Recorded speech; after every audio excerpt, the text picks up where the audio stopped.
Greece's Prime Minister George Papandreou is preparing to step down, but talks to form a new coalition government remain deadlocked.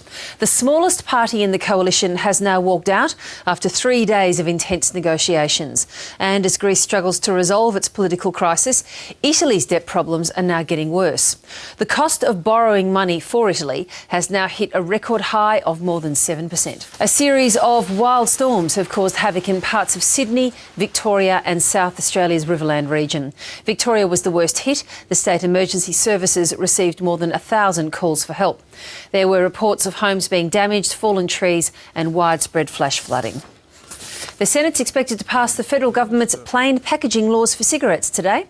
The new laws will require cigarettes to be sold in dark green packets without any company logos. Now, there were wild scenes outside a chicken processing plant in Melbourne late yesterday.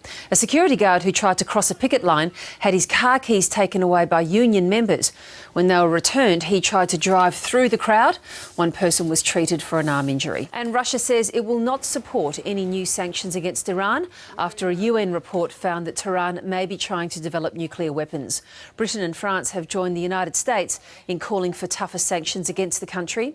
The report by the International Atomic Energy Agency found there was credible evidence that Iran had carried out tests relevant to the development of an atomic bomb.